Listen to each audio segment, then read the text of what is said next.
Vamos a ir dando comienzo a esta nueva charla, nueva edición del SEUMA Debate. Para contarles, bueno, primero me presento, yo soy Flor, soy la presidenta del Centro de Estudiantes de Humanidades, militante de Clave Roja, de Pan y Rosas. Y estamos organizando un ciclo que le llamamos el SEUMA Debate, es un ciclo de charlas que estamos organizando, digamos, desde que somos parte del Centro de Estudiantes, todos los años con diferentes debates, porque nos parece muy interesante y muy importante traer ciertos debates a espacios como lo es la universidad, digamos, donde muchas veces pareciera que hay cuestiones que quedan por fuera de las aulas o de las cuestiones académicas en sí mismas que estudiamos y demás. Entonces nos parece muy importante poder traer debates que nos parece que se tienen que dar y que son necesarios. Para contarles un poco, hemos tenido distintas charlas, distintas discusiones alrededor de distintas temáticas. Hemos organizado un SEUMA Debate con la presentación del libro con Juan, que ahora no lo veo, discutiendo sobre Gramsci. Hemos hecho algunos debates alrededor de lo que es el fracking, vaca muerta y las consecuencias que trae para la provincia, digamos, ¿no? En contra de lo que es el extractivismo, las consecuencias ambientales que eso trae, siempre invitando a distintos profesores en algunos casos o especialistas en distintos temas, digamos, para enriquecer las charlas. Bueno, y hoy, ahora les paso a presentar, pero quiero comentarles un poquito cómo es la dinámica de la charla. Va a abrir el profe contándonos, digamos, todo lo que él sabe, y después vamos a hacer un intercambio. Justamente la idea es que se abra una ronda, que se tome la palabra, que desde ya les voy invitando a que vayan tomando notas si quieren hacer preguntas y demás, o aportes, comentarios sobre lo que va a ir comentando Fernando, para después justamente que se abra el intercambio, porque el debate es justamente eso, un debate, digamos, ¿no? Y ahora paso a presentar. El profe es doctor en Ciencias Sociales, es profesor de esta universidad y investigador del IPEC, es Instituto Patagónico de Estudios de Humanidades y Ciencias Sociales, ¿lo dije bien? Bien. Y tiene publicados varios libros, entre ellos Marxistas y Libertarios, ¿puede ser? Y Liberales. Y Liberales, bien.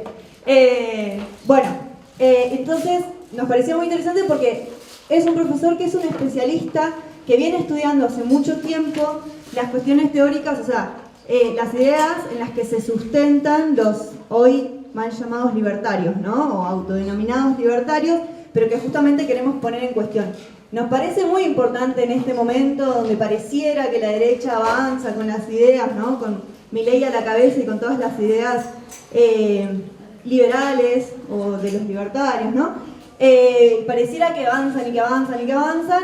Nos parece que hay que ponerlo en cuestión eso, que hay que problematizarlo, sobre todo hay que llenarnos de argumentos para pelear en contra de eso, ¿no? Para debatir, porque nos parece que es necesario hacer una pelea contra personas que, bueno, vamos a ir viendo, ¿no? No quiero meterme ya de lleno en el tema, pero son personas que dicen un montón de cuestiones que nos parece que no podemos naturalizar, que tenemos que cuestionarlas, ponerles un freno, no dejarlas pasar, digamos, como si nada, pero no puede ser gratuito que digan lo que digan. Así que bueno, pero no quiero hablar más yo, quiero darle la palabra al profe para que haga su intervención y, insisto, vayan tomando apuntes, vayan anotándose las preguntas, así después armamos la ronda, digamos, de debate para intercambiar. Nada más. Bueno, muchas gracias. Buenas noches ya a todos los presentes, gracias por acercarse hasta aquí. Gracias al SEUMA por organizar este ciclo de charlas y por convocarme a hablar sobre precisamente qué libertad defienden los libertarios, entre comillas, ¿sí? Y ahora vamos a meternos de lleno en eso. Yo voy a hablar durante más o menos 35-40 minutos y si alguno se aburre mucho, pega un bostezo, yo lo veo y corto. Entonces, le hacemos fácil. Me van a disculpar que me siente, pero tengo unos apuntes porque quiero leer algunas cuestiones. Y para, a ver, el título de la charla tiene esas comillas porque nosotros sabemos que hay un partido, la Libertad Avanza, que hoy se autodenomina un partido libertario, pero nosotros también sabemos que cuando hablamos de libertarios estamos hablando de la tradición anarquista en particular, Entonces no está bueno concederles esa autodenominación y podríamos empezar a cambiar el lenguaje y decirles libertarianos o libertaristas, ¿sí? Sería como la forma extrema del liberalismo, pero ya vamos a ver que hablan mucho de libertad, pero están hablando de otra cosa cuando hablan de la libertad. Yo quiero organizar esta charla con 3 momentos donde me voy a dedicar a hacer un punteo de algunas de las ideas principales de algunos de los principales pensadores libertarianos o libertaristas, sin aterrizar en las figuras que tenemos ahora dando vueltas por acá. Recién sobre el final vamos a ir ahí, ¿sí? Yo preferiría empezar por decir que los libertaristas o el libertarianismo o el libertarismo es una filosofía política, una teoría política y económica sofisticada, compleja, que lleva unos cuantos años y que es seria. Es decir, no es para tomarla en broma, porque buena parte de su atractivo consiste en que tiene ideas que son por lo menos muy provocadoras, ¿sí? Tal como la concibieron sus fundadores, ¿sí? Después, si los discípulos dicen cualquier cosa, problema de los discípulos. Pero yo lo que voy a tratar de presentar ahora, digamos, es la doctrina en su versión, no te digo más pura, pero por lo menos en su versión original, porque es con eso con lo que hay que discutir. Y además, por una cuestión de honestidad intelectual, siempre hay que tratar de discutir con la mejor versión de la otra parte, ¿sí? Para no caricaturizarla, porque si no es fácil armar una caricatura, ¿sí? Y discutir con la caricatura. La caricatura siempre le vamos a ganar en la discusión, ¿sí? Pero no es tan fácil, ¿sí? Cuando nos encontramos con libertarios que realmente sepan sostener la posición libertariana. ¿Ok? Al primero que me voy a referir es a un economista, son todos norteamericanos, estadounidenses. El primero que me voy a referir es a uno muy citado, ¿sí? Que se llama Murray Rothbard, ¿sí? Murray Rothbard, que en 1973 escribió el Manifiesto Libertario. Pero ya 2 años antes, en 1971, había escrito en el New York Times, ¿sí? Un artículo que se llamaba Por un nuevo credo libertariano, y que fue un poco el comienzo de este movimiento que después se va a convertir en un partido en Estados Unidos. En ese artículo de 1971 en el New York Times, Rothbard decía, ¿sí? Lo primero, lo voy a decir rápidamente, que la doctrina libertariana comienza con el individuo, punto de partida. Es una doctrina individualista. Vayan tomando nota. Y ese individualismo se manifiesta en el absoluto respeto de la autopropiedad. ¿Qué significa la autopropiedad? ¿Sí? Que cada persona o que cada individuo es dueño de su persona y nadie puede molestarlo. Es decir, la idea, ¿sí? De que cada uno es dueño absoluto de sí mismo es la idea de donde arranca el libertarismo. Fíjense que no está hablando de libertad, está hablando de propiedad privada sobre uno mismo. Ahí arranca.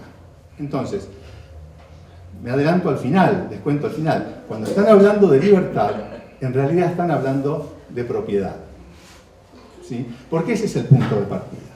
La libertad es una forma de proteger la propiedad. La libertad es derivada de la propiedad, pero el punto de partida es la propiedad. Y no cualquier propiedad. No la propiedad privada sobre los recursos externos, los medios de producción, no.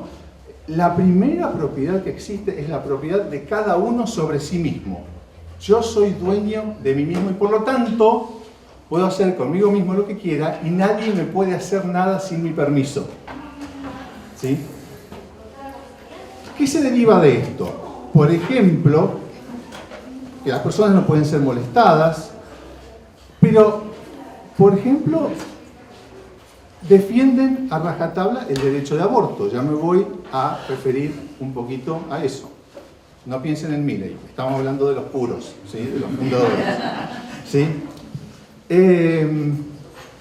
Se puede ser propietario de cualquier recurso que no tenga dueño, es decir, cualquier cosa que no tenga dueño, ¿sí? Si yo soy dueño de mí mismo, puedo apropiarme de aquello que no tenga dueño. Y puedo transferirle mi propiedad al que yo quiera, digamos, sin, digamos, que nadie me moleste. Entonces, autopropiedad, es decir, propiedad de mí mismo, propiedad privada, y luego transferencias libres entre adultos que son capaces de consentir. Esos son tres pilares, digamos, que están ya en el artículo de 1971 de Rothbard. Ahora, Rothbard sigue diciendo que, como derivación de la autopropiedad, uno de los derechos que tenemos es el derecho a la no agresión, es decir, que no nos pueden agredir. ¿Qué significa que nos agredan? Que nos agredan significa que nos invadan, que invadan nuestro espacio protegido, ¿sí? Donde nosotros podemos gozar de nuestras libertades absolutas, ¿sí? Entonces, la no agresión supone libertades civiles, libertad de expresión, libertad de elección, libertades políticas, de reunirse, de involucrarse en crímenes sin víctimas, como lo llama él, y por lo tanto están a favor de, leo textual, ¿sí? La pornografía, la desviación sexual y la prostitución. Esas son cosas que están completamente permitidas. Nadie, el Estado no tendría por qué meterse a regular la pornografía, ni la prostitución, ni las elecciones sexuales de nadie, porque cada uno, siendo dueño absoluto de sí mismo, nunca olviden ese punto, que es el punto de partida, puede hacer con su vida lo que se le dé la gana, ¿sí? Y por lo tanto también puede tener tanta propiedad como quiera y transferirla, ¿sí? Tanto como quiera y a quien quiera, ¿sí? Entonces, él define, Rothbard, seguimos con Rothbard, define la libertad, fíjense, como un estado en el cual los derechos de propiedad de una persona sobre su propio cuerpo y su legítima propiedad material no son invadidos ni agredidos.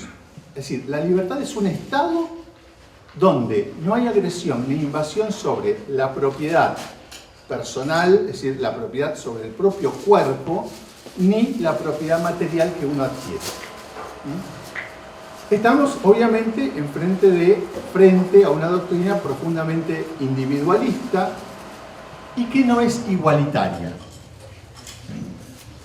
Ya lo voy a nombrar a otro autor, pero es importante tener presente que ellos dicen la única igualdad en la que podríamos pensar es en la igualdad de que todos sean igualmente libres. Pero después pensar que las personas tengan que tener algún tipo de igualdad material o alguna cosa así, no, eso no entra dentro de nuestros cálculos. Y por lo tanto, tampoco existe el deber de ayudar a nadie. Es decir, así como yo soy un libertariano, digo, nadie puede agredirme, nadie puede invadir mi espacio sagrado, por decirlo de algún modo, de autopropiedad, ¿sí? Nadie puede obligarme a ayudar a otro. Ayudar a otro ni siquiera a través del pago de impuestos. Porque pagar impuestos es una forma de agresión sobre mi persona por parte de un Estado al que yo no le di permiso para que me cobre. Por eso se llama impuesto, ¿sí? Y porque eso es impuesto, entonces no es consentido. Acá viene la otra idea clave, el consentimiento. Entre personas dueñas de sí mismas, absolutamente libres, pueden consentir cualquier cosa. Es decir, está todo permitido, ¿sí? Siempre y cuando no haya agresión, no haya violencia, no haya fraude. Esos serían algunos de los límites.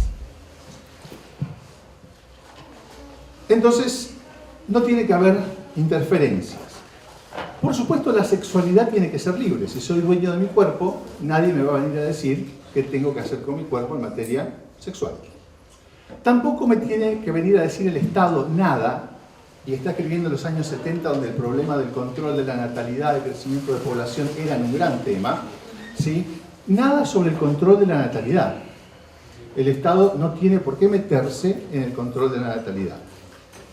Y dice, leo textual a Rothbard, no hay derecho más personal, una libertad más preciada para cualquier mujer que decidir tener o no tener un bebé. no hay libertad más preciada que esa.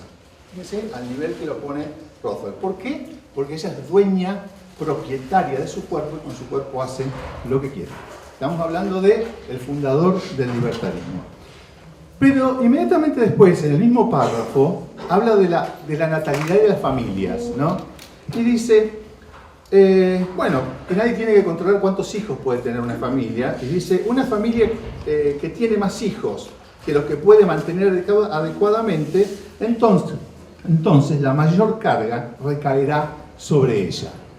Es decir, fíjense, el Estado no se va a meter a decirte que tengas más o menos hijos, no te va a decir que controles o no controles las cuestiones reproductivas, pero tampoco te va a ayudar, ¿sí?, a sostener una familia, ¿sí?, de muchos hijos. No vas a recibir ninguna ayuda, es responsabilidad pura y exclusiva de esa familia asegurarse los medios para que la prole sobreviva. ¿Se entiende cómo está jugando, por un lado, defensa, digamos, absoluta de los derechos individuales, que parecen muy atractivos, pero por otro lado, la prohibición casi absoluta de ayudar o la clausura de la ayuda a menos que la ayuda sea voluntaria? No puede haber ningún esquema que nos exija distribuir las cosas de alguna manera. Hay una palabra que ha resonado mucho últimamente. No lo nombré todavía, no lo voy a nombrar hasta el final. Y es la palabra parásito. El parásito es aquel que vive a expensas de otro cuerpo, ¿sí?, que le chupa la vida a otro cuerpo, ¿sí? Puede matarlo o no matarlo, no importa, ¿sí? Ahora, hablando del aborto, siempre estamos hablando de Murray Rothbard, ¿sí? Dice, cito textual, del Manifiesto Libertario: si se le reconocen al feto los mismos derechos que a los seres humanos, preguntémonos, ¿qué ser humano tiene el derecho de mantenerse como un parásito indeseado dentro del cuerpo de algún otro ser humano? La madre que aborta extirpa de su cuerpo una entidad indeseada. La muerte del feto no invalida el hecho de que ningún ser tiene derecho a vivir parasitariamente dentro del cuerpo de otra persona. Trasladen esta idea al campo social. Cuando algunos sectores de la sociedad parecen vivir a expensas de otros. Nosotros sabemos que son los capitalistas, pero ellos no están pensando en ellos. Están pensando, ¿sí?, en los sectores más desprotegidos, más marginados, que cuando viven a expensas de otros que pagan impuestos, son parásitos. Pero la idea del parásito aparece para defender el derecho de las mujeres a abortar. Porque pueden sacarse ese parásito de encima cuando quieran. Es más, pueden haberlo deseado y después haber dejado de desearlo. Y si dejaron de desearlo, pueden abortarlo. Lo leo textual de Rothbard. Dice, incluso en el caso de que haya deseado tener al niño, la madre, como dueña de su cuerpo, tiene derecho a cambiar de parecer y abortarlo. Acá no pone discusión de cuántos meses, mientras dependa física y biológicamente del otro cuerpo, lo está parasitando, entonces al parásito se lo puede eliminar. Trasladen esa idea, porque la idea es convertir esto en una metáfora después de lo social, ¿sí? ¿Quiénes son los parásitos y qué se va a hacer con ellos? ¿Sí? Los más desprotegidos generalmente van a ser los que están, supuestamente, según esta visión, parasitando a aquellos que son productivos, exitosos, etc. ¿Sí? Pero el origen de la metáfora viene de un punto que a nosotros nos parece hasta atractivo, hasta muy radical, hasta te diría más radical que muchas de las posiciones que hemos venido diciendo, porque acá no hay límite de edad, ¿sí? En la medida en que dependa, ¿sí?, del cuerpo de la madre, es un parásito y la madre no lo puede eliminar. ¿Sí? Lo mismo pasa con las drogas, el juego y la pornografía, y con las armas de fuego, y con la prostitución. Para Rothbard tiene que haber libre portación de armas, ¿sí? ¿Por qué? Simplemente porque si el Estado quiere regular o prohibir la aportación de armas, los que desobedecen la ley van a tener las armas y los que la obedecen no las van a tener. ¿Sí? Este es un argumento que también ha circulado hace poquito en un spot televisivo. Precisamente, los que no cumplen la ley se van a armar y los que cumplen la ley van a estar desarmados. Jason Brennan, este último acá, que es el único que está vivo de estos, es un joven intelectual de la Universidad de Georgetown, dice, hablando de la libre portación de armas, que lo que ellos piensan era lo mismo que pensaban las Panteras Negras, que cuando el Estado quería regular la aportación de armas, lo que quería hacer era desarmar a los grupos, ¿sí?, oprimidos, que los grupos oprimidos tenían que tener el derecho de estar armados y el Estado no tenía por qué desarmarlos, ¿sí? Fíjense cómo siempre en el argumento aparece un costadito que hasta parece progre, hasta parece revulsivo, hasta parece más allá de lo que uno estaría dispuesto a imaginar. Por supuesto están en contra del servicio militar y en contra de la guerra. Rothbard estaba completamente en contra de la guerra, estaba en contra de la conscripción y del servicio militar obligatorio, o en el caso de lo que son las levas forzosas por sorteo, como eran en Estados Unidos durante Vietnam, porque decía que esa era una forma de imponer la esclavitud por parte del Estado sobre personas que no tenían por qué ir a masacrarse en las guerras. En términos de política exterior, los libertarianos son aislacionistas, es decir, en Estados Unidos no quieren, digamos, una aventura imperial, porque es muy cara. Ahora, este es básicamente alguna de las ideas de Rothbard, el muy citado por el que no nombré todavía. Ahora, unos cuantos años después, o 3 años después, en el 71 escribe Rothbard el Manifiesto Libertario, el Nuevo Credo Libertario. En el 73 el Manifiesto. Y en el 74 aparece otro pensador muy influyente. Este era más citado por alguien que no sé qué es de su vida, Mariano Grondona. Andaba en la tele muchos años, pero un día desapareció, pero siempre citaba a este autor, Robert Nozick, profesor de Harvard. Robert Nozick escribió un libro en el 74 titulado Anarquía, Estado y Utopía. Uno lo lee, uno ve ese título y dice, ¿qué libro de izquierda que es este? ¿Sí? Anarquía, Estado y Utopía, maravilloso. Muy bien. La anarquía es porque él está muy cerca del anarcocapitalismo. ¿Sí? Estado porque está a favor del Estado mínimo. Ya vamos a ver qué es eso. Y utopía porque él piensa que la utopía es la libertad absoluta donde pueden caber todas las utopías, incluso las socialistas. Dice, un mundo socialista prohibiría a los capitalistas, pero los capitalistas no prohibimos el socialismo. Eso es un poco lo que dice Nozick provocadoramente en este libro Anarquía, Estado y Utopía. En este texto, que es muy interesante y es muy sofisticado, yo insisto en esto, no son pensadores bajos, no son pensadores del montón, son pensadores muy sofisticados, con argumentaciones muy interesantes.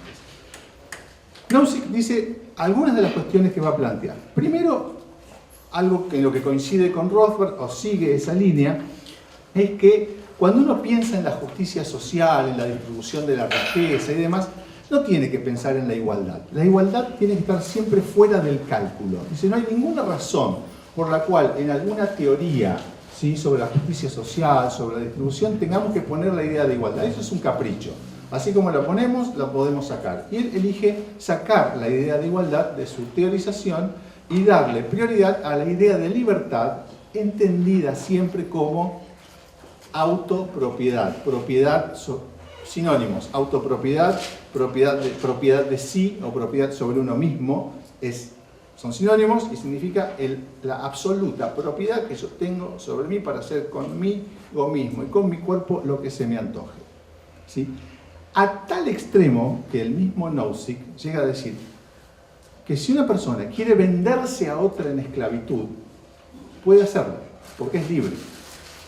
Es decir, yo tengo una deuda con él, entonces digo, ¿sabes cómo te pago mi deuda? Te la pago con mi libertad. ¿La querés? ¿Cambiamos? Y bueno, a partir de ahora yo soy tu esclavo. ¿Por qué puedo convertirme en su esclavo? Porque soy libre, porque soy dueño de mí mismo. ¿Sí? Sigamos. ¿Qué concepción individualista tienen de las personas? Ya vimos que Rothbard es un individualista extremo y Nozick introduce una metáfora muy interesante y dice lo siguiente. Las personas cooperan para hacer las cosas, pero trabajan separadamente. Cada persona es una empresa en miniatura. Los productos de cada persona son fácilmente identificables y los intercambios se hacen en mercados abiertos, con precios establecidos competitivamente, bla, bla, bla, bla. Las personas son empresas en miniatura. Es decir, cada uno es dueño de sí mismo, puede, digamos, emprender la aventura económica que quiera, ¿sí? Puede cooperar con otros como puede no cooperar, ¿sí? Y eso es todo lo que tenemos, eso es todo lo que necesitamos saber. Y eso es todo lo que necesitamos afirmar. Pero también necesitamos negar algo. Tenemos que negar la existencia de la sociedad. Margaret Thatcher hizo famosa la frase: la sociedad no existe, solo existen los individuos.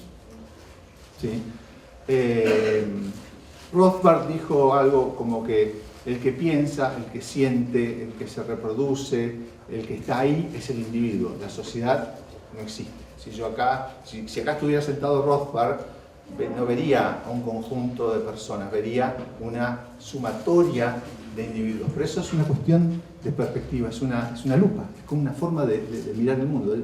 Ellos no ven las relaciones sociales de amistad, de camaradería, de qué puede haber acá. No, solamente ven individuos. Por lo tanto, no hay sociedad. Y como no hay sociedad, no se puede sacrificar a ningún individuo en nombre de la sociedad o en nombre de nada que sea superior, ni la sociedad, ni la patria, ni el bien común, ni el interés general, ni nada de eso, porque eso no existe. ¿Sí? Nozick lo dice: no hay ninguna entidad social con un bien la cual soporte algún sacrificio por su propio beneficio. Si no se puede sacrificar a nadie en nombre de otros, o de otra cosa, del Estado, de los oprimidos, de los que están peor. ¿Por qué habría que sacrificarlos? Sacrificarlos sería cobrarles impuestos. Sacrificarlos sería pedirle que aporten una parte de su trabajo. Sacrificarlos sería que ayuden, que sacrificarlos sería invadir, ¿sí? Agredir la esfera privadísima de la libertad y de la autopropiedad. Si te cobran impuestos, va a decir Nozick, en Anarquía, Estado y Utopía, lo que está pasando es que el Estado se está convirtiendo en tu amo y vos en su esclavo. El razonamiento es muy sencillo.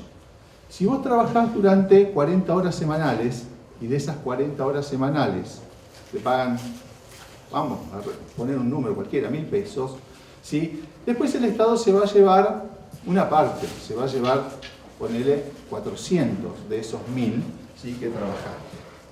Ahora, esos 400 vos los produjiste y durante un tiempo estuviste trabajando para producir esos 400 que después se llevó el Estado. Por lo tanto, durante ese tiempo en el que estuviste trabajando para producir los 400 pesos que después se llevó el Estado era tu amo. Entonces vos no eras libre. ¿Sí? Los impuestos suponen una forma de semi-esclavitud. Por lo tanto, no pagar impuestos, gritan por ahí, es un derecho humano. ¿Sí? Porque no pagar impuestos es rebelarse contra una forma de esclavitud. ¿Sí? ¿Cómo venimos de tiempo? Más o menos bien. ¿Cómo venimos? ¿Bien? Bueno. Otro tema que aparece acá y que tuvo mucha discusión en los años 70 y todavía sigue teniéndola, es el tema de la meritocracia. La meritocracia, la idea principal es ¿qué hacemos con aquellas cosas que nos vienen dadas en el momento en que nacemos?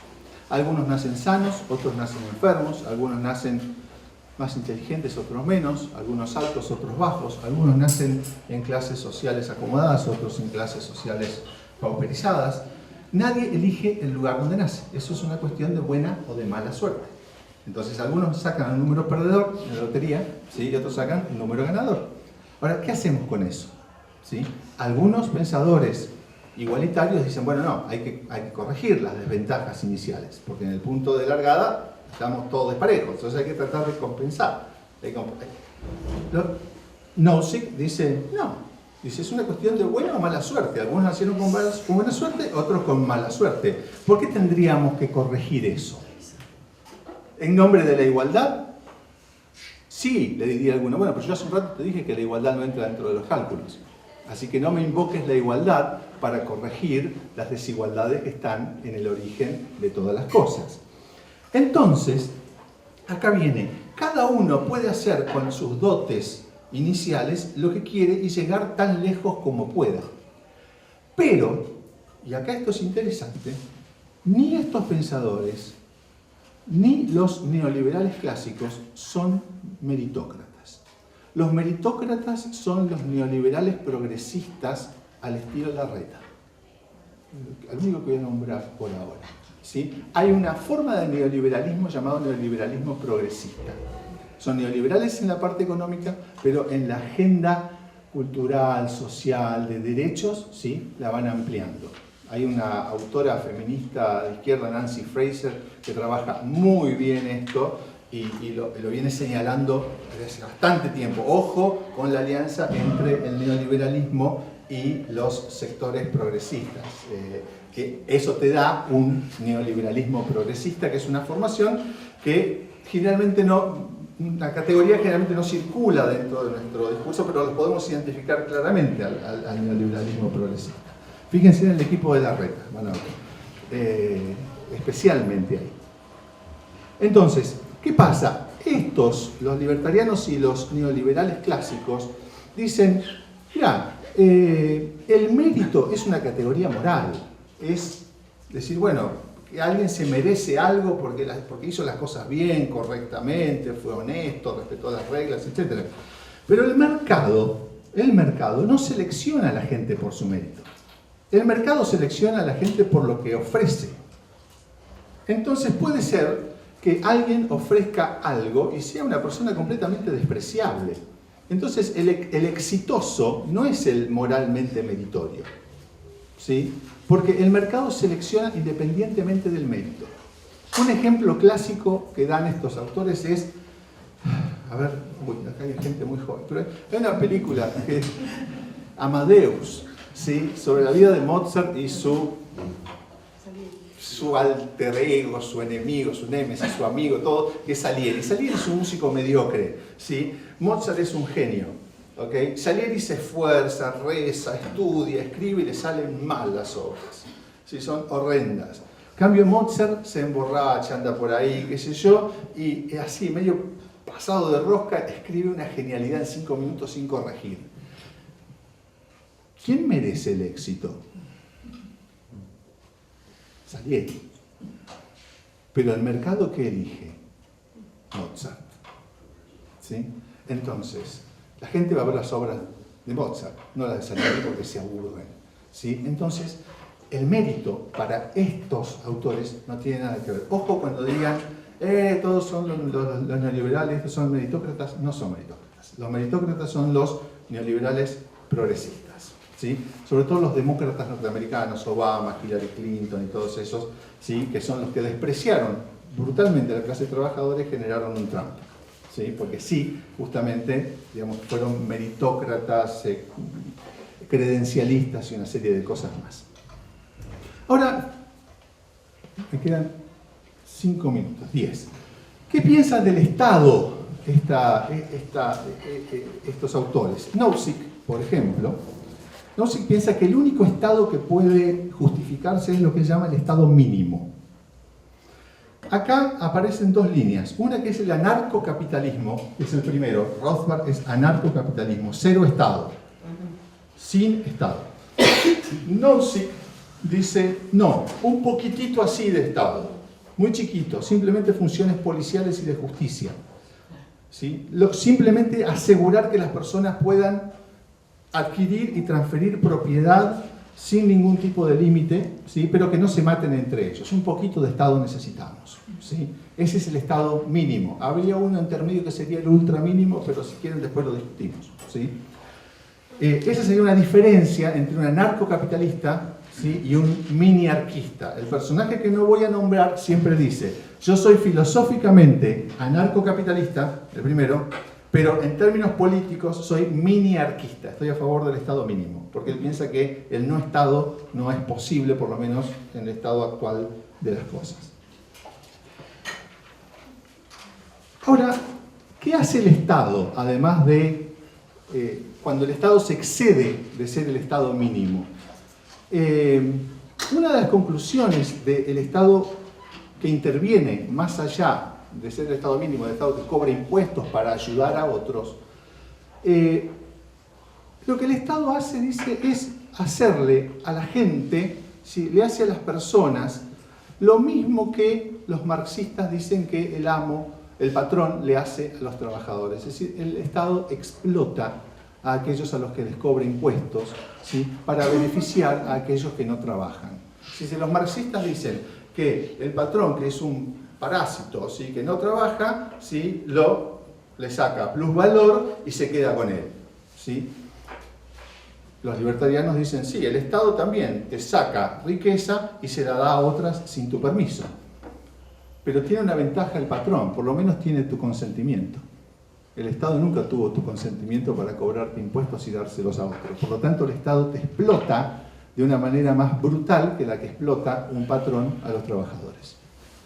Tienen las vueltas que dan retóricas, van no retóricas, son argumentales. Luego, y con esto voy terminando, las necesidades no son fuentes de derecho. Para ellos las necesidades no tienen nada que ver con los derechos. Nosotros estamos acostumbrados a pensar, y en el horizonte, digamos, socialista, en la fase superior del comunismo, está el famoso principio de cada quien según su habilidad, cada quien según su necesidad. Por lo tanto, digamos, la idea de necesidades es central en la tradición socialista. Para los libertarianos, las necesidades no son fuente de ningún tipo de derecho. Y tampoco las actividades tienen un valor intrínseco. Es decir, el médico no es médico porque quiere sanar. Eso dice, está bien, puede haber algunos médicos que quieran sanar, pero si el médico es médico porque va a ganar mucha plata, ¿sí? Y se hizo médico para ganar plata, está bárbaro. ¿Sí? Él no sana a los pacientes, ¿sí? Porque hay un valor intrínseco en lo que hace, sino porque simplemente quiere ganar plata. Entonces, no está en la necesidad del paciente la existencia del médico. Está en el hecho de que hay dinero que puede circular hacia un determinado oficio o profesión, ¿sí? Que la sociedad está dispuesta a pagar, que las personas están dispuestas a pagar. Y esto nos lleva al último punto que quiero tratar, y es, ya tomando a Jason Brennan. Jason Brennan es como les decía, un joven libertariano de la Universidad de Georgetown, que dice tres cosas que para mí son fundamentales. Primero, a tono con lo principal de la tradición, dice que hay que rechazar la idea de que los individuos son células de un organismo. Otra vez, la sociedad no existe, solo existen los individuos. Dice que los libertarianos rechazan la idea de que los gobiernos tienen que actuar como padres, ¿sí? Hacia los ciudadanos. Esto es el antipaternalismo. El Estado no tiene por qué venir a decirte qué tenés que hacer, cómo vivir. No puede decirte si tenés que vacunarte o no tenés que vacunarte. No te puede decir qué tenés que comer o no comer. No te puede decir si un alimento tiene alto contenido en grasa, qué sé yo, y todas esas cosas. No, eso averigualo vos. Es una cuestión, digamos, nada. Eso Foucault diría, eso es biopolítica, ¿sí? No se metan con eso. Déjennos vivir en paz, ¿sí? Y que no tendría que entrometerse el Estado en ningún tipo de decisión para controlar las personas. A tal punto que ni siquiera tendría que controlar la existencia de un mercado de órganos.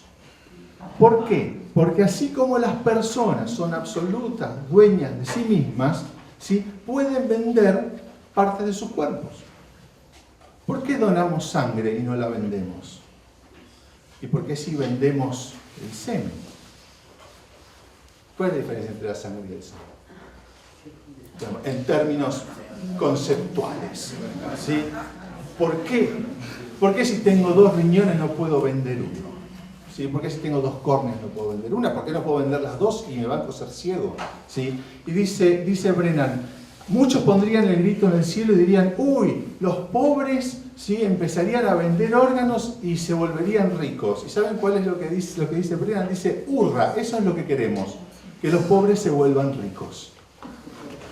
Incluso a través de un mercado de órganos, que está protegido por el principio de toda esta discusión. Lo que yo decía, somos dueños absolutos de nuestros cuerpos y podemos hacer con ellos lo que queremos en la medida en que seamos adultos capaces de consentir. Así que, bueno, con eso, en 35 minutos exactamente, la primera parte, y ahora no sé quién quiere moderar o lo que sea, pero es lo que tenía para decir para empezar. Muchas gracias. Tenía que nombrarlo. Pensaba que iba a guardar hasta el último minuto. No, esto lo ensayamos antes. Esto lo ensayamos, es un pase de comedia. Con todo lo anterior, estamos en condiciones de comprender algunas cosas que dijo Javier Milei. Tengo dos fragmentos que los tomé primero de una entrevista, de un debate que tuvo con Juan Grabois en el programa de Fontevecchia el año pasado, y otro de la entrevista que le hizo Jorge Lanata, ¿sí? Leo textual, como diálogo. Milei dice, las opciones no se hacen quitando libertades, se logran dando más libertad. ¿Quién sos vos, Grabois, para determinar cómo es el contrato que yo tengo con Fontevecchia? Es un problema entre Jorge y yo. Grabois le dice, lo que pasa es que vos llevás esta lógica a un absurdo. Te voy a dar otro ejemplo. En tu concepción, ¿sería legítimo que alguien le compre un brazo a un tipo porque le gusta coleccionar brazos? Milei. Si alguien se lo quiere vender, ¿cuál es el problema? Grabois. Te aseguro que vas a encontrar mucha gente dispuesta a vender su brazo a cambio de una vivienda para su familia. Por eso es una inmoralidad, una monstruosidad que no se puede aceptar. Es la imposición de la perversión sádica del poderoso, dice Grabois. Milei dice, ahí está el error. Porque cuando decís que un tipo decide sobre su propio cuerpo, si quiere utilizarlo para financiar algo, para dárselo a sus hijos, lo que está en el fondo es que cuando tenés un Estado que te saca el 50% como si te hubiera cortado la mitad de tu cuerpo, termina siendo infinitamente peor. Lo que pasa es que se hace con una pátina distinta. Eso con Grabois. Repito lo último porque lo leí muy mal. Dice, ahí está el error. Porque cuando decís que un tipo decide sobre su propio cuerpo, si quiere utilizarlo para financiar algo, para dárselo a sus hijos, lo que está en el fondo es que cuando tenés un Estado que te saca el 50%, es como si tú hubiese cortado la mitad del cuerpo.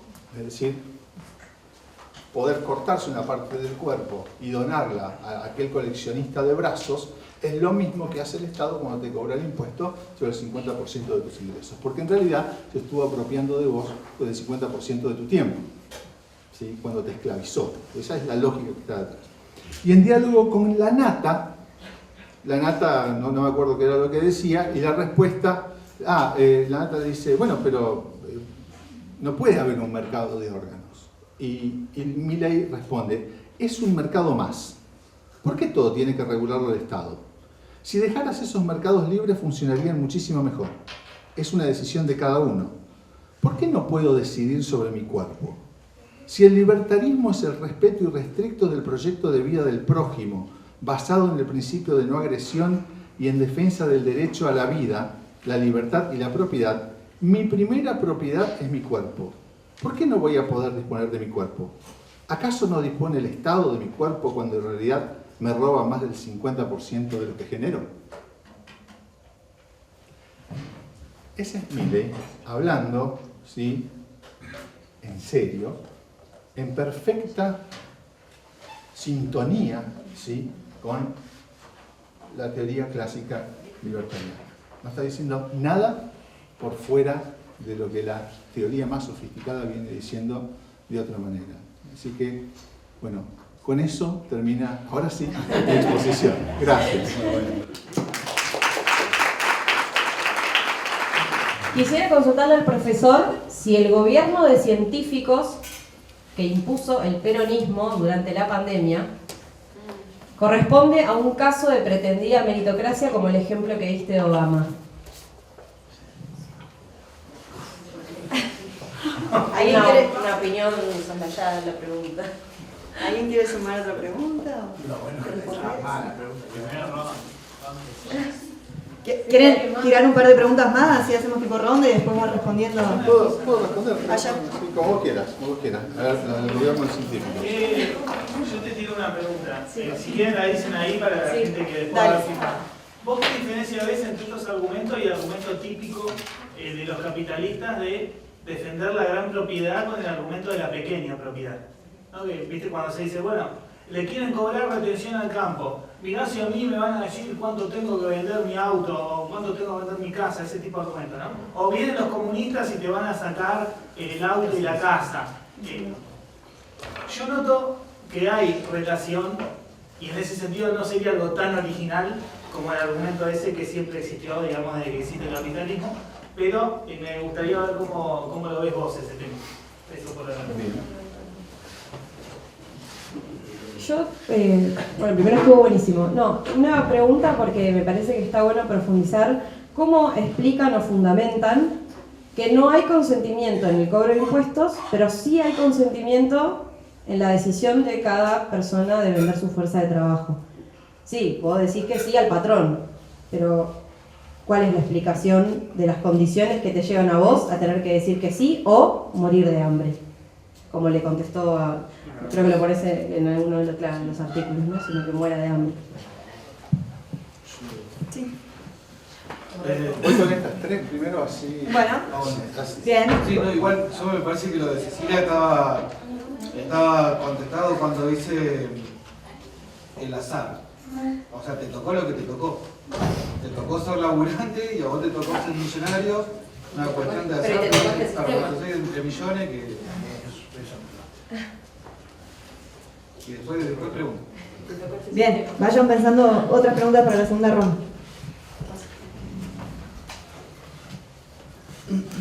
Bien, a la persona que preguntaba sobre si el gobierno de científicos era meritócrata, yo creo que en parte sí,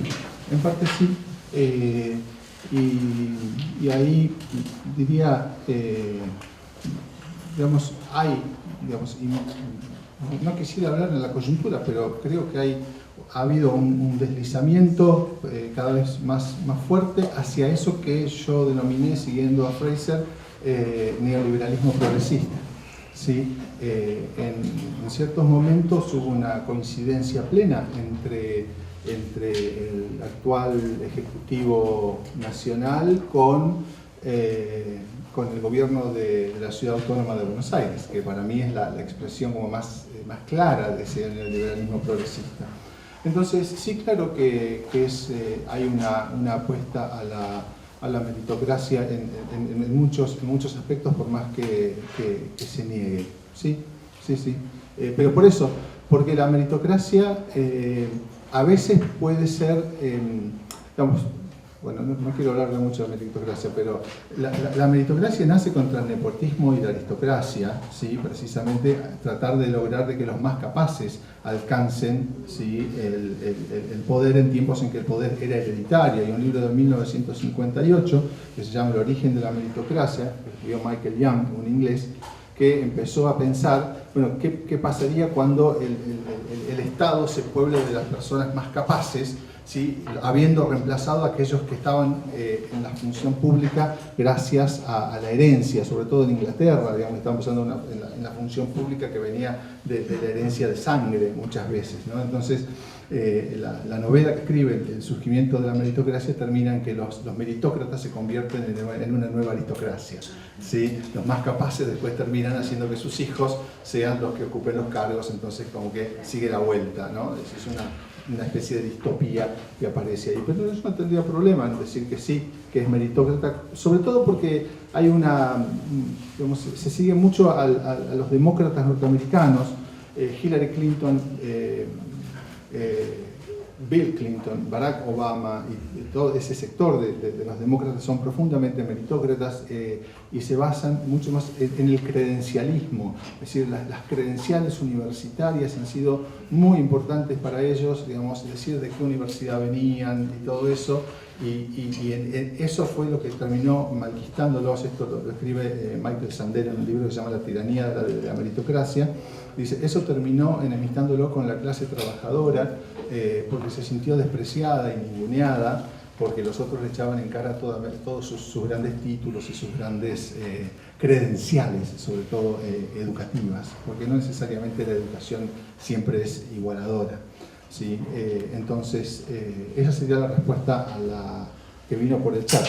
La respuesta a Juan. Evidentemente no hay gran novedad en todo esto si nos vamos a los orígenes. Los orígenes está en el segundo ensayo sobre el gobierno civil de John Locke, justamente, digamos, trabajo del siglo XVII, ¿sí? Que es el primero que afirma que el primero de los derechos es la propiedad sobre uno mismo y que por lo tanto a partir de ahí uno puede acumular toda la riqueza que quiera, ¿sí? Siempre y cuando deje en cantidad suficiente de la misma calidad para que otros puedan apropiarse. El problema es que hay un punto donde ya no hay más de qué apropiarse. Entonces, esa sería como la segunda parte de tu intervención. Respecto de la primera, no hay, teóricamente por lo menos, sobre todo en Nozick, no hay límite a la cantidad de propiedad que se puede acumular.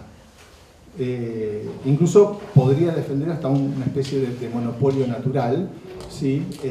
Y entonces no habría la distinción entre pequeña propiedad y gran propiedad. Podría haber, digamos,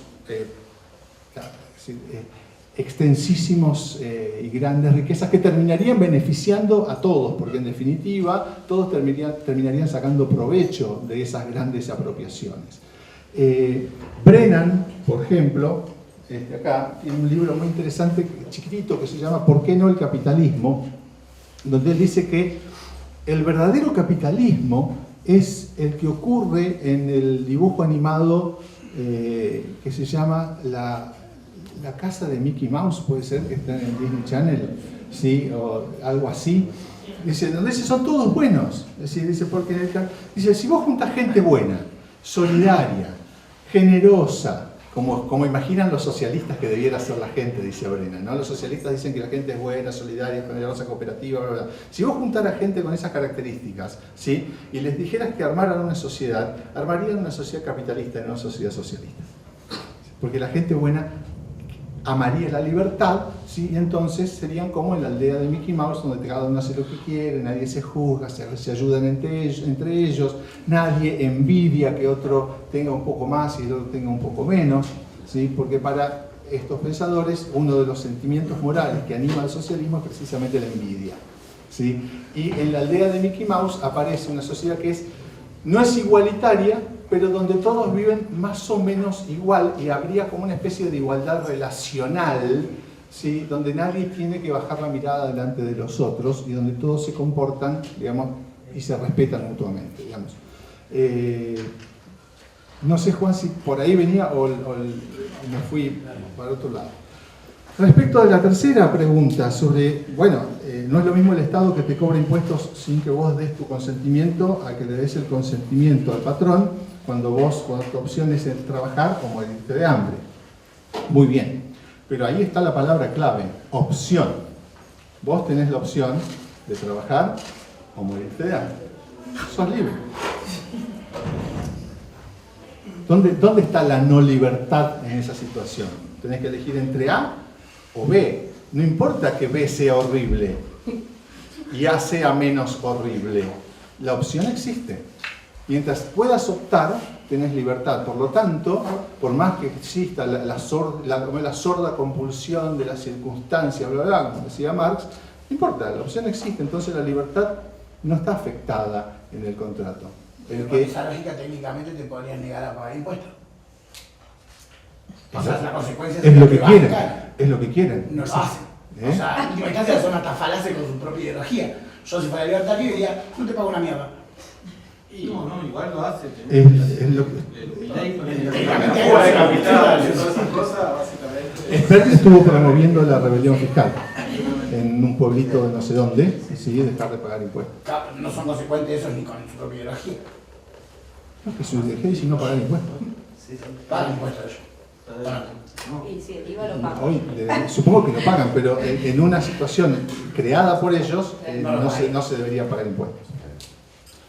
Es decir, en todo caso, sería la sociedad civil la que tendría que asistir, si quiere, a aquellos que, digamos, están mal. No tendría por qué el Estado estar ayudando a nadie, ni obligando a otros a ayudar.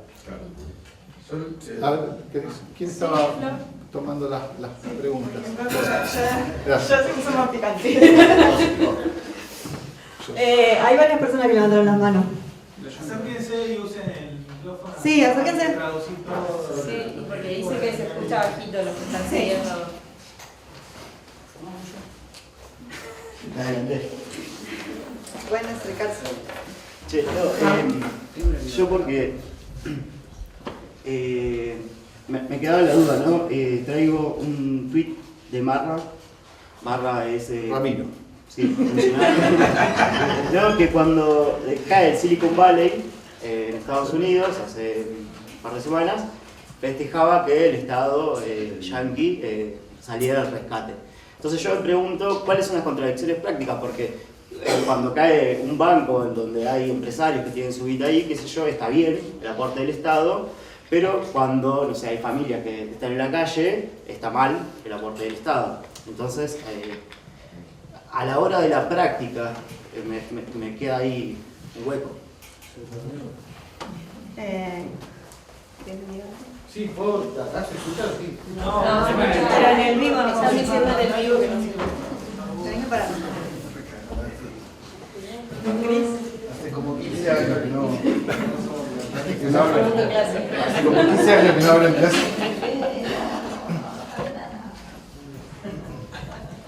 Bueno, no, primero, un brazo no es lo mismo que el impuesto. Eso para que no quede, porque como si no queda la sensación, digo, esto de que lo que dice mi ley, porque el tipo dice cosas así que vos decís, ah, claro, pero no, nada que ver. O sea, no es lo mismo vender un brazo, un riñón, a que te cobren impuestos para tener salud pública, por ejemplo. No, yo a mí me parece que entrar en tratar de discutirle en la lógica de los tipos es un error ahí. Porque los tipos, por ejemplo, niegan, y ahí va la pregunta, el tema de la sociedad de clase. De que va a haber un montón de trabajadores, de que nos vamos a oponer. Entonces que va a haber una resistencia y que ellos se van a terminar asociando para imponer esa libertad. Y el tema es si lo tratan a eso en alguna de estas cosas. Porque es hablarlo como un manifiesto, como negando la sociedad de clase, negando la resistencia que puede haber de los trabajadores y que va a haber, si llega a pasar, ellos se van a asociar y como dijo Largusa, lo van a volver a hacer como lo hicieron en los 70 con los militares. Yo digo, ¿ellos lo tratan a eso o simplemente largan la libertad? Y si vos venís, nada. La pregunta es esa, si tratan la parte esa de la sociedad de clase y la resistencia que pueda haber.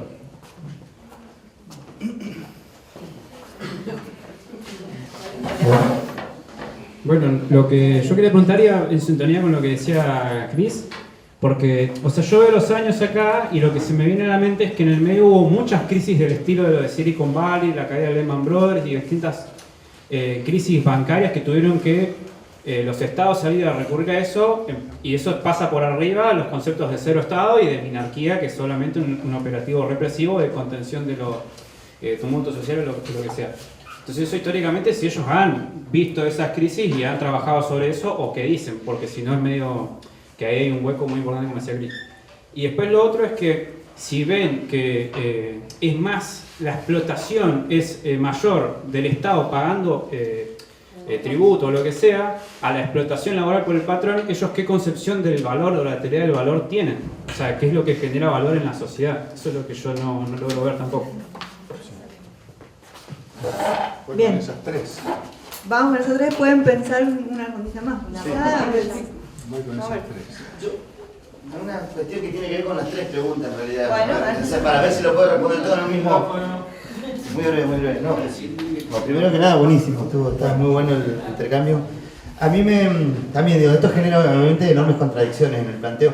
Parece que la bronca es con el Estado nada más, ¿no? Porque todo lo que se relató acá y lo que manifiestan ellos tiene que ver con el rol del Estado.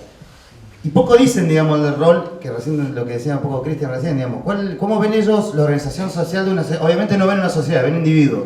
Pero entonces, ¿cómo se ve la sociedad planificada en base a las necesidades humanas? Digo, ¿cómo desarrollan o cómo piensan si eso está en algún lado puesto de cómo tienen pensado el desarrollo humano, ¿no? Y eso obviamente es lo que termina siendo en consecuencia una enorme contradicción, porque sí hablan mucho del rol del Estado, pero poco señalan esto que decía que también afecta a las libertades individuales, que es el rol de las patronales, digamos. Es un poco para dar una vuelta de tuerca ahí. Bien, hay una pregunta más, no sé, ¿querés responder esto y hacemos otra ronda? 44 y después vamos con la otra. Dale, sí, sí. Si no, después me olvido de lo que pensé para la primera. Bueno, respecto de lo que dijo Ramiro Marra. ¿Quién me lo preguntó a eso? Realmente no lo sigo, algunas cosas en Twitter y demás, pero si dijo eso no estaría en línea con el pensamiento libertariano, estaría simplemente festejando una forma de capitalismo que para estos libertarianos todavía no existe. Es decir, todavía no se logró el capitalismo que ellos quieren. Atenti con esto, que tanto Rothbard como Nozick, como el mismo Brennan en ese libro que les nombré, que es del 2014, ¿por qué no el capitalismo?, dice, todavía no llegamos al capitalismo que nosotros queremos, que es el capitalismo sin Estado o con un Estado ultramínimo y que no intervenga. Así que, digamos, Marra ahí me parece que tendría que leer por lo menos su propia tradición para intervenir mejor, porque esa es una pifiada grande, digamos, si se me permite la expresión piamontesa. Yo no quiero defender a Marra, pero después, como lo salieron a bardear, el tipo tuvo que ver que estaba describiendo una situación. Porque lo aprendieron en todos lados. Claro. Supongo que algunos libertarianos ilustrados le habrán dicho, no va por ahí. Muy bien.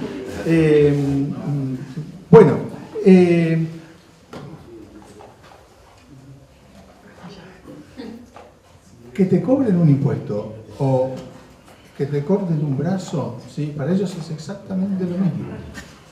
Cuidado con eso. Cuidado con eso. Yo escribí un textito, voy a hacer autobombo, que se llama, ¿cómo que se llama? Los libertarianos y el contrato caníbal, ¿sí? Donde yo, digamos, especulo con esta idea, digamos, de que si dos personas consienten, ¿sí?, en donarse mutuamente los brazos para comérselos entre ellos, ¿sí?, para los libertarianos no hay ningún problema, porque sos dueño absoluto de tu cuerpo y con tu cuerpo podés hacer lo que quieras, podés suicidarte, podés drogarte, podés no usar casco en la moto, podés no usar el cinturón de seguridad porque eso es el Estado que te obliga a cuidarte. ¿Por qué el Estado te tiene que obligar a cuidarte?, va a decir un libertariano. ¿Sí? ¿Por qué me obliga a usar el casco? Si yo me quiero matar a 150. ¿Sí? ¿Por qué voy a tener que usar el cinturón de seguridad? ¿Quién es el Estado para venir a decirme cómo tengo que comportarme? En ese sentido apareció, hago una digresión acá si tienen 2 minutos y me tienen paciencia. Hubo un momento en que el Partido Libertario en Estados Unidos se llenó de gente muy entusiasmada con esto. Digamos, armas, drogas, sexo libre, ¿sí?, andar sin casco, qué sé yo, todo eso, ¿sí?, estaba bárbaro. Y entonces Rothbard, ¿sí?, y otro más, que es Rockwell, escribieron un texto y se pasaron a llamar a sí mismos paleolibertarios. Dice, porque se nos llenó de hippies el movimiento. Claro.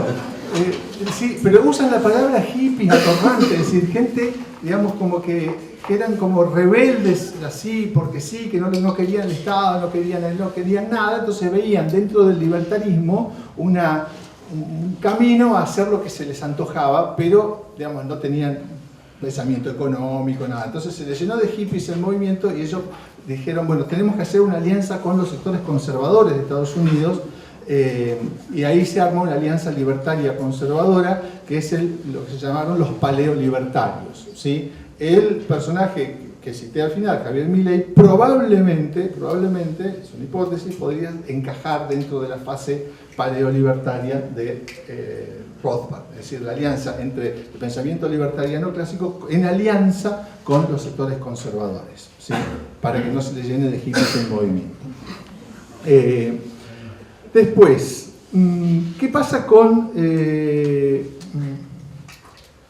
la teoría del valor trabajo, con el tema de la resistencia de los trabajadores, la sociedad de clases, etcétera? Tu pregunta, básicamente. Primero, sociedad de clases, digamos, la sociedad no existe, existe solamente los individuos, y los individuos se asocian en sindicatos, en organizaciones, sí, esas existen, pero la clase te dirían que no. Pero Nozick te diría una cosa, y trata el caso. Dice, sería bueno que los trabajadores se asocien, funden una fábrica, la lleven adelante y asuman los riesgos que asumen los patrones, a ver qué hacen. ¿Por qué no pasa eso? Dice Nozick en los años 70. ¿Sí? Si fuera tan fácil reemplazar al patrón, estaría lleno de fábricas autogestionadas por sus propios trabajadores y serían sumamente exitosas. Sin embargo, los trabajadores prefieren la seguridad del sueldo, ¿sí? Y no el riesgo empresario. Esa es la respuesta de Nozick un poco a lo que está diciendo vos.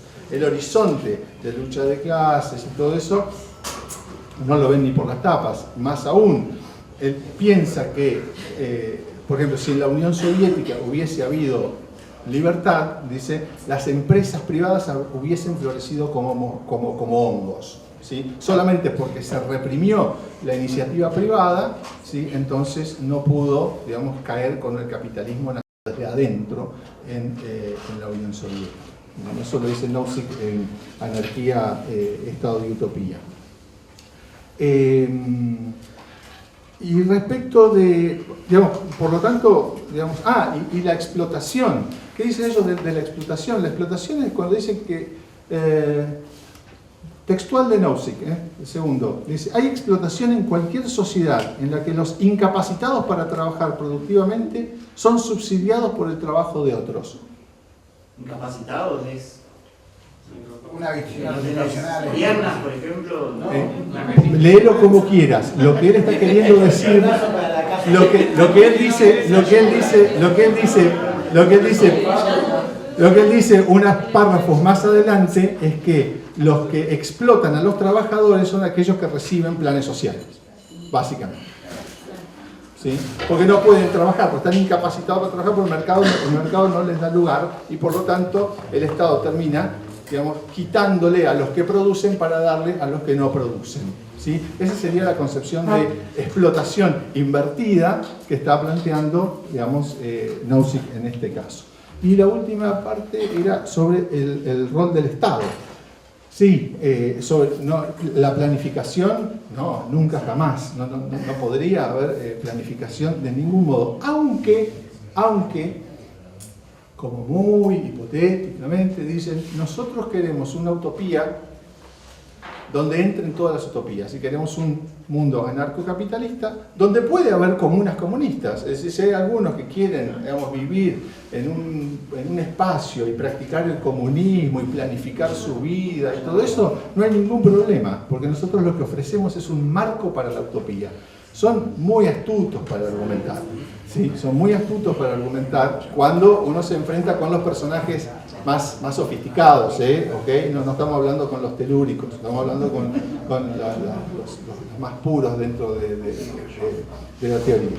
Así que, y sobre el tema de la vida, recuerden lo que yo decía de lo que les leía sobre el aborto. Miren, la libertad es más importante que la vida. La vida está subordinada a la libertad. Cito a Nozick nuevamente. El derecho a la vida no es un derecho a cualquier cosa que se necesite para vivir. Otras personas pueden tener derechos sobre esas otras cosas. Un derecho a la vida sería, cuando mucho, un derecho a tener o a luchar por todo lo que se necesita para vivir, siempre que tenerlo no viole los derechos de los demás. El derecho a la vida no puede ser el fundamento de una teoría de los derechos de propiedad.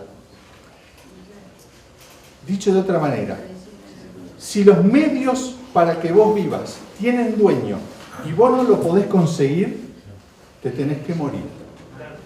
Es decir, tu derecho a la vida no puede conculcar el derecho a la propiedad de otros, ¿sí?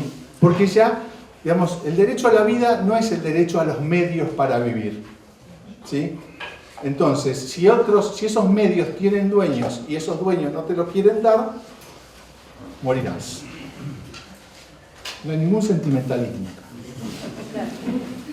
Si hipotéticamente dirigiera, perdón, tengo muchas cosas ni en pedo me paro. Pero si hipotéticamente estos tipos dirigieran una sociedad bajo una libre asociación de individuos, llevando todo hasta el final, se extinguirían. ¿Sí? Y si no, se extinguirían, desaparecería la raza humana en última instancia. Si no se plantea que no hay límite a lo que uno puede abarcar de propiedad que quiera, y la vida no está supeditada que tengan que darte las garantías para que vos vivas, y yo soy un solete y digo, me quiero quedar con todo esto, no te doy nada. Fin.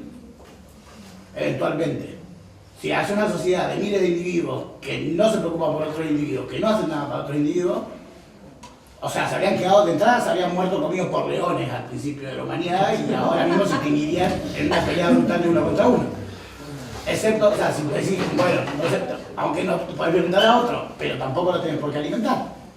O sea, ni siquiera tengo la piedad de matarte de un tiro, te voy a dejar morir de hambre. Me parece un sistema bastante... Ya el capitalismo nacional, esto me parece triplemente irracional. O sea, no se había podido crear nada, ni siquiera los propios libros. ¿Cómo subsisten ellos en la contradicción de que no existirían ni ellos?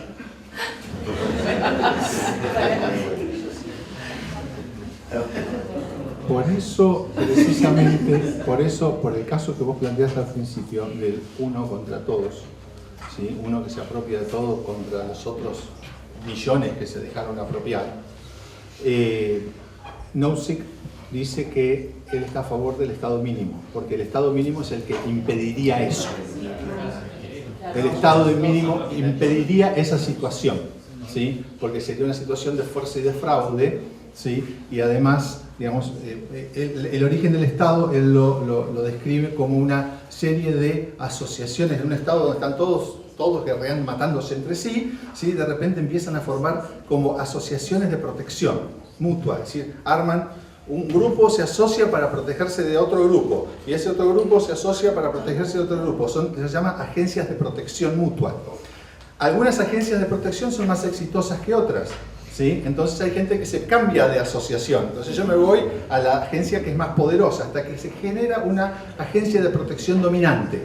Esa agencia de protección dominante de la cual todos somos socios, ¿sí? Es el Estado ultramínimo, que es el que impide o pondría una mínima legalidad como para que esta situación que vos planteás no ocurra, ¿sí? Por eso en la anarquía sí podría ocurrir, en la miniarquía no podría ocurrir. Igual para hacer justicia poética buena pregunta, habría me que dejó preguntarle, ahí. para hacer justicia poética habría que preguntarle en qué país hubo una experiencia como la que No, es que justamente yo sé que todavía no ocurrió. Todavía no ocurrió. Esa es la meta, ese es el horizonte, esa es la utopía de ellos. Igual no estamos muy diferentes. Si hago una minarquía de gente que se asocia para no morir, bienvenido, ya estamos, capo. O sea, estoy unido a vos por miedo. Eso es todo. Yo quiero decir algo porque aparte no lo podemos poner a Fernando en el explicador de todas las cosas que dicen los locos estos. A mí lo que me parece muy claro de todo lo que se está charlando es la respuesta que da Fernando a la pregunta que origina la charla, que es ¿de qué libertad hablan los libertarianos? O libertario entre comillas, de la propiedad.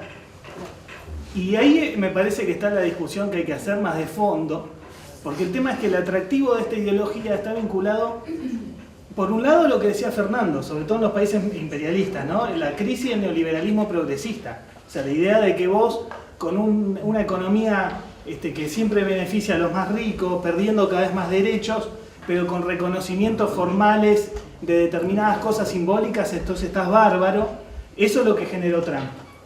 Lo que dijo Fernando para mí es así totalmente. O sea, ese discurso de que se puede ser progre, pero a la vez con la gente cada vez con menos derechos materiales, es insostenible y está ligado al crecimiento de Trump, que no es libertariano en el sentido clásico, pero que recoge parte de ese discurso. Y en el caso de América Latina y particularmente Argentina, para mí está ligado a, no tan directamente, aunque también en parte a eso, sino también a la idea reformista del Estado como el regulador de las injusticias del capitalismo, que es lo que yo discuto muchas veces con gente que me cruzo, que lo que yo contaba antes, del que dice, no, pero ¿por qué le cobran al campo? Y yo qué sé. Lo que pasa es que en esa discusión ganan siempre los capitalistas. Porque no es una discusión de cambiar el sistema, sino de que el Estado tenga herramientas mínimas para cobrar. El Estado burgués, además, cobrar una retención que es una miseria con la que después no hacen ni una escuela, ni un hospital, ni hacen nada, no se sabe qué hacen.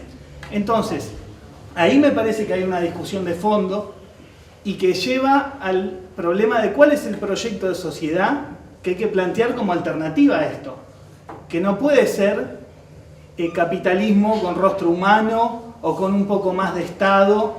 Es decir, ellos en la versión más civilizada, bueno, es un Estado guardián nocturno, digamos, ¿no? Que garantiza la seguridad y el desarrollo del mercado, las funciones de policía, digamos, de justicia. Bueno, entonces, frente a eso, un poco más de Estado, un Estado keynesiano, un Estado interventor, que es el discurso que tiene el kirchnerismo. Para mí eso no convence a nadie, y por eso cada vez que habla Kicillof o que habla esa gente, hay más votantes de Milei.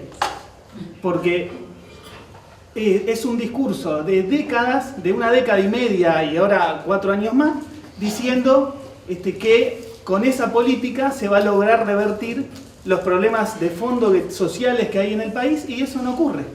Entonces ahí hay una discusión de fondo que es programática, que es política, que es estratégica, que tiene que ver con dos cuestiones para mí. Una, si el tema es reformar el capitalismo o hacer un cambio de sistema de fondo, para lo cual tiene que haber un gobierno de la clase trabajadora que tome medidas radicales contra la propiedad privada de los grandes medios de producción. Y después, ¿cuál es la concepción de libertad del socialismo? Porque si queremos cuestionar la idea de la libertad como propiedad, hay que mostrar que la idea nuestra es mejor que la de ellos. No, o sea, no menos, no que ellos son muy audaces y nosotros somos recatados, digamos, ¿no? Como es en general la dinámica que se establece, sobre todo cuando la centroizquierda discute contra este tipo de posturas, ¿no? Entonces ahí yo creo que la concepción socialista de la libertad es mucho mejor que la de estos tipos, porque no contrapone la libertad colectiva con la individual y no asocia la libertad con la propiedad. Para nosotros la propiedad es algo que va en contra de la libertad. Va en contra de que la gente se pueda realizar en sus máximas capacidades, que pueda hacer todas las cosas que quiera, que pueda dedicarse a las artes, a la música, a no hacer nada, a tomarse un vino, a lo que fuere, para lo cual tiene que haber condiciones materiales, porque si no, no hay forma de hacer eso, y eso se hace reduciendo la jornada de trabajo y un montón de cosas que tienen que ver ya directamente con el proyecto del socialismo. Entonces yo quería meter esto un poco a riesgo de quedar como metiendo una discusión por la ventana, pero porque me parece que es importante avanzar un poco en este aspecto, no solo quedarnos en las inconsecuencias que pueden tener estos tipos o hasta dónde llega lo que plantean, sino también ver el problema de las alternativas. Y que yo creo que las alternativas que más se escuchan contra los argumentos de los libertarianos, que son la del reformismo, la de la centroizquierda, la del kirchnerismo, son malas alternativas, no convencen, porque ya se vio que eso fue un fracaso, porque este gobierno fue un fracaso, y porque hay un montón de gente que escucha esto y dice, ah, bueno, puede ser. No esto es lo que dijo Fernando, sino lo que dicen estos tipos, ¿no? Entonces, ahí me parece que hay una discusión más de fondo, y que así como ellos hablan de capitalismo, narcocapitalismo y todo eso, hay que hablar de socialismo, y hay que hablar sin miedo a explicar de qué se trata y qué es lo que queremos. Y hay gente que va a decir, bueno, ¿y vos por qué esta opción sería mejor que la otra? Y yo diría que hay dos cosas. Hay una que es ética, porque uno está en contra de las injusticias. Vos no estás por el socialismo porque querés que se desarrollen las fuerzas productivas. A mí qué me importa eso. Yo qué sé, eso no, para mí no significa nada. Vos querés el socialismo porque querés que la gente no viva como vive ahora, si lo querés. ¿Y por qué? ¿Y qué fundamento material tiene? Para mí que somos todos seres humanos que tienen un cuerpo biológico, que tiene los mismos sufrimientos, los mismos placeres. Siempre hay un loco que le gusta que le corten un brazo y eso, ¿no? Con perdón del ejemplo de Milei y Grabois, pero digo, no es lo más habitual, digamos, en general, más o menos, todos y todas sufrimos las mismas cosas, nos enfermamos, nos morimos. Bueno, yo creo que eso es una base biológica para la solidaridad entre las personas, que va más allá, obviamente, de compartir una misma especie, y que tiene que ver con lo social y con lo político. Entonces me parece que hay que meter un poco por ahí. Obviamente si Fernando quiere decir algo de esto, sería óptimo, y corto acá. No, yo me sumo al planteo de Juan, muy cortito, y por este tema de la propiedad, ¿no? Y la perspectiva socialista. A mí, lo que una consulta, una duda y una invitación también. La duda es por el problema de la propiedad privada, que efectivamente es lo que, como bien explicaba Fernando, lo que defienden por sobre todas las cosas. ¿Qué explicación le dan al origen de la propiedad privada? Porque si hay algo elemental pero esclarecedor que aportó el marxismo, es que la propiedad privada no surge, no cayó del cielo, no surgió de un repollo, sino que tiene un origen histórico, que de la mano de la propiedad privada surgen las primeras formas de Estado, porque tiene que el Estado como herramienta de dominación tiene que garantizarle a esos propietarios la explotación la extracción de ese plusvalor, de ese trabajo excedente, digamos. Entonces, ¿qué explicación le dan a ese, si es que la dan o tal vez la pasan por arriba? Pero me parece que bien lo señalaba Juan, es un punto nodal, porque si nosotros comprendemos que la propiedad privada es el robo originario, o sea, hay un robo en el surgimiento de la propiedad privada que surge en un momento determinado, bueno, la perspectiva socialista, es decir, la perspectiva de terminar con la propiedad privada, es, como dirían muchos socialistas revolucionarios, es expropiar a los expropiadores, es recuperar lo robado, y no hace falta irse a ejemplos históricos muy lejanos. Acá mismo en la Patagonia tenemos la famosa conquista del desierto, donde hoy la Patagonia es casi entera propiedad de magnates de todo el mundo, gracias a un robo que se logró con matanzas, con sangre, y bueno, y así podemos hablar de millones de ejemplos, sin ir más lejos, la dictadura, o sea, grupos como Macri, etcétera, que gracias a la represión a sangre y fuego se apropiaron de recursos enteros del país que producimos colectivamente. Entonces, me parece que ese es un punto importante, y por eso creo la invitación también, en el sentido de lo que dice Juan, es a organizarnos y a dar pelea, porque nosotros podemos quedarnos en la indignación o en la burla o en no sé, o incluso en la comprensión de dónde surgen estas ideas, pero lo cierto es que si no combatimos el avance de estas ideas, se desarrollan y crecen, primero electoralmente y después en otras formas. Entonces, por lo menos desde Enclave Roja, desde el PTS, desde Pan y Rosas, estamos en esa pelea porque la vemos como una necesidad, o sea, en primer lugar como una defensa propia, incluso si lo pensamos desde acá de la universidad, el avance de los libertarios significa la privatización de la universidad, de la educación pública, de la salud. Entonces, para nosotros es una batalla clave, porque implicaría un empeorecimiento de las condiciones de vida de todos nosotros, laburantes, estudiantes, etc. Así que la invitación también es, aprovechando este debate que fue muy rico, salir de acá también con la perspectiva de organizarnos y dar pelea contra estas ideas que vienen avanzando. Eso. ¿Puedo? Dos, muy breve.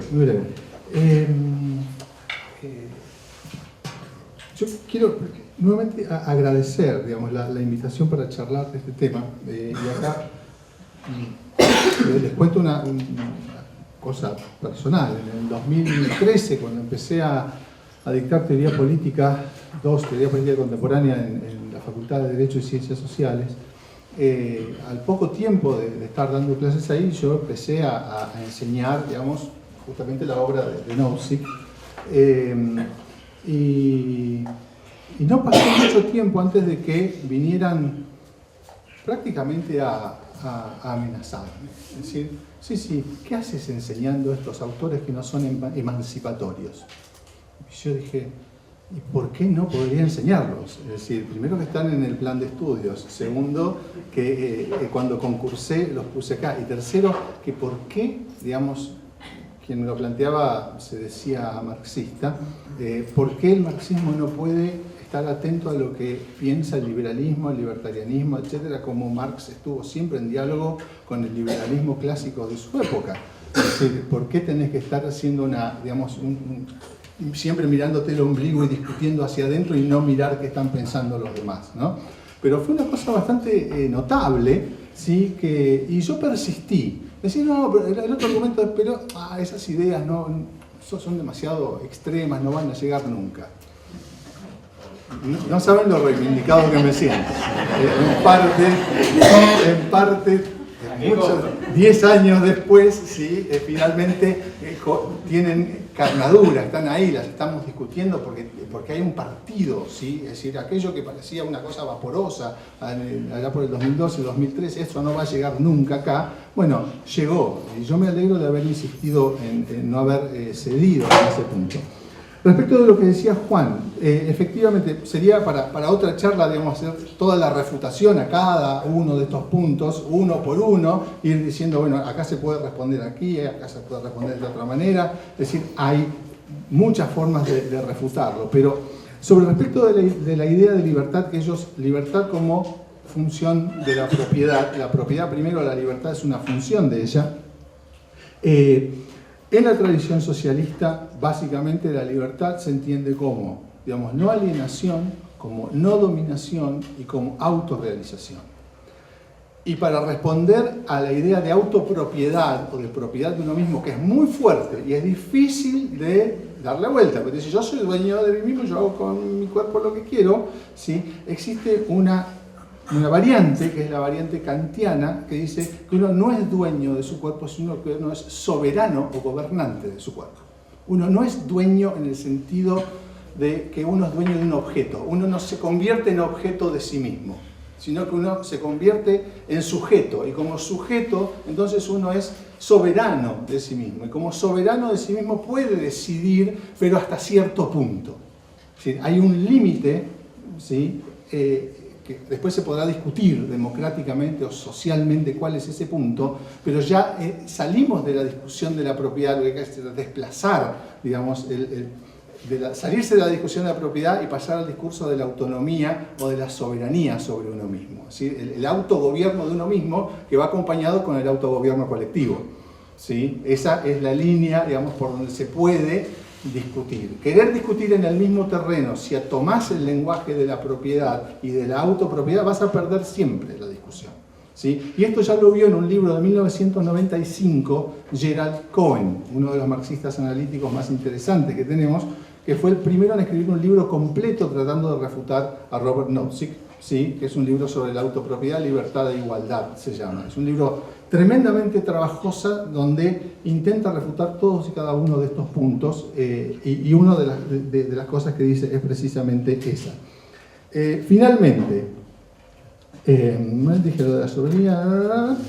Y el origen de la propiedad privada. Para ellos el origen de la propiedad privada es clásico en el sentido de John Locke, ya estamos en el siglo XVII. Sí, la propiedad privada es cuando la naturaleza no tiene dueños, los recursos naturales están ahí, estamos en una situación originaria, vos sos dueño de vos mismo, mezclás tu trabajo con la naturaleza, ¿sí? Y la suma de trabajo más naturaleza igual propiedad privada, ¿sí? Vos te apropiaste de un campo que antes era comunal o que no tenía dueños, porque el tema ¿es de todos o es de nadie?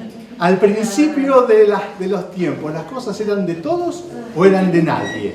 Si eran de nadie, yo me las puedo apropiar. Si eran de todos, tengo que pedir permiso, ¿sí? Depende de cómo vos pintes la situación inicial, ¿sí? Vas a tener distintos resultados. Con la idea de que no era de nadie, entonces vos podés agarrar un pedazo. ¿Y qué hiciste cuando vos encerraste un pedazo y empezaste a cultivar? Eras uno que andaba por ahí juntando manzanas y de repente pusiste un cerco y empezaste a cultivar, mejoraste la tierra, qué sé yo. Hay otros ahí. Para eso mejoró la vida, porque ahora pueden trabajar para vos. Si tienen más opciones. Antes no tenían una sola opción, que era seguir dando vueltas por ahí recogiendo manzanas. Ahora tienen la opción de seguir recogiendo manzanas, armarse otro campito o trabajar para vos. Mirá cómo creció la libertad.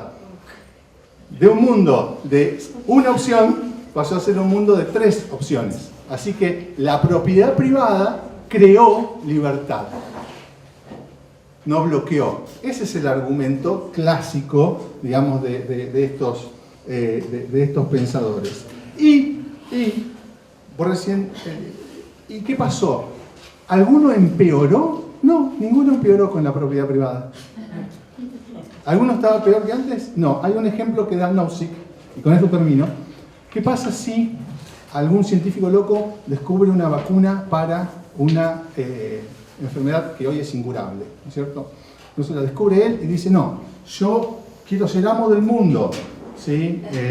A menos que, digamos, yo les doy la fórmula de la vacuna, del remedio que cura la enfermedad que hasta ahora es intratable, ¿sí? No sé, si me dan la Luna o Australia, lo que sea. Y entonces la sociedad obviamente va a decir, no, demasiado. Y entonces Nozick dice, si las personas, digamos, en presencia de la posibilidad de ese remedio milagroso, ¿sí? No lo pueden conseguir. Las personas que están enfermas, ¿empeoraron su situación o no respecto de... Estaban enfermos, ahora hay un remedio que los puede curar. ¿Están peor que antes? No, siguen enfermos. Igual depende de cómo se dice. Sí, bueno. Ahora hay una nueva opción. Bueno. Está peor que antes. Al haber una nueva opción, como curarte. No, tienen más libertad, pero no está peor. Peor que antes. Pero no está peor, no empeoró. Digamos, el descubrimiento de ese remedio, ¿sí? Amplió sus opciones, pero no las empeoró. Sigue estando tan enfermo y se va a morir como antes. Entonces, digamos, no hay ningún problema. Digamos, la propiedad, la propiedad generalmente hay que medirla, las apropiaciones, si empeoran la situación de alguien. Si no la empeoran, entonces se puede apropiar ad infinitum. Esa es un poco la idea de esta gente. Bueno, muchas gracias. No sé si hay alguna más. Perdón, el profe que nos prestó su clase quiere Sí, una gracias palabra, Pablo. así que Gracias Pablo. Pablo.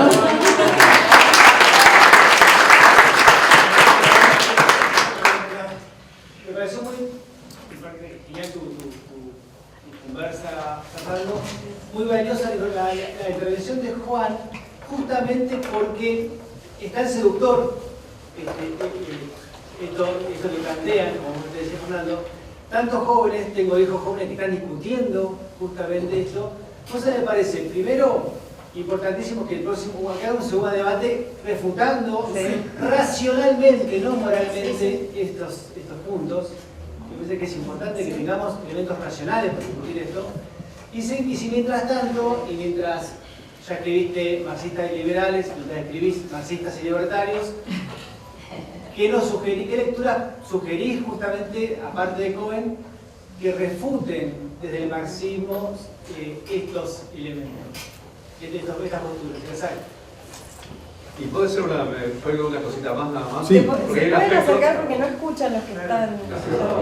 Pero para no, el problema ambiental que lleva a esto, porque el capitalismo tiene mucho de anárquico, ¿no? De hecho, el 30% de los alimentos se tiran, ¿no? De lo que se produce se tira. Y hay gente que se muere de hambre. Entonces ya el capitalismo en sí tiene un grado de anarquía importante. Pero después, esto de los derechos individuales, ¿no? Y el derecho, porque el problema de la individualidad también la transforman en mercancía. El problema no es el problema de libertades individuales, sino transformarse uno y transformar nuestro cuerpo y nuestra individualidad en una mercancía. Ahí es parte, yo creo, uno de los puntos nodales. Pero el otro problema que me parece que habría que abordar en esta refutación posterior es el tema del ambiental. Es decir, la libertad que tienen las empresas para explotar y superexplotar y usar el método que se le dé la gana, porque es libre, tiene la libertad de hacerlo, que daña el planeta, se destruye socialmente todo lo que tenemos. Ese capitalismo extremo que ellos pregonan, bueno, liquidó todas las líneas férreas en nuestro país, liquidó buenos derechos que se tenían que hablar, que eso no les importa, pero yo lo que digo en términos más estratégicos, si se quiere, la destrucción del planeta es atenta a nuestra individualidad también, nuestro derecho a pensar en una sociedad frente a la voracidad de este capitalismo más extremo. Bueno, eso no. Bien, muy buenos los aportes. No sé si queréis hacer las recomendaciones que... Sí. Mira, pero lamentablemente dentro de la tradición socialista son muy pocos los que se han ocupado de trabajar esto. El único libro completo que se me viene a la memoria, después algunos artículos sueltos del propio Cohen en una discusión, digamos, fuerte, digamos, desde el marxismo contra los libertarianos. Y él mismo dice ahí, en un momento, los marxistas hacen mal en no prestarle atención a esta discusión porque interpela a una cosa muy básica. Cuando nosotros decimos, cuando desde la teoría del valor trabajo dice que el trabajador es propietario de la fuerza de trabajo, ¿sí? Y por eso la vende, la fuerza de trabajo está adherida a un cuerpo. Y por lo tanto uno podría leer, ¿sí?, que el marxismo también está consentiendo a la idea de que uno es dueño de su propio cuerpo. Por lo tanto podría haber un aspecto libertariano en Marx. ¿Sí? Eso lo advierte Cohen en el libro del 95. Así que tener cuidado cuando decís que sos dueño de la fuerza de trabajo, porque podés estar diciendo que sos dueño de tu propio cuerpo también. La fuerza de trabajo está... Ahí es la lógica de ello. Exactamente. Exactamente. Entonces, digamos, pero Pablo, lamentablemente no te podría buscar, pero después busco más, porque seguramente hay algunos... Mario Bunge en las ciencias sociales en discusión le pega una tendida bastante linda a los libertarios. Ajá. Pero bueno, no es marxista. Claro, por eso estaba pensando en... Sí, marxistas analíticos en general, aunque sea de Rafidón, tienen que haberle pegado, pero Cohen seguramente. Sí, y no puedo pensar en otro ahora, perdón por ello. Y sobre lo que decía Raúl, mirá, yo no podría decir... Primero, para ellos no es ningún problema, no es ningún problema convertirnos en mercancía. En absoluto, digamos, precisamente, el punto es ese. El punto es ese. Cuanto más nos mercantilicemos y mercantilicemos todo, ¿sí?, más libre y mejor va a ser para que todo funcione según los planes, digamos, del libertarismo. Y eso podría llevar a una catástrofe natural, no lo sé. Realmente no lo sé porque no he llegado a leer ese punto, pero creo que estarían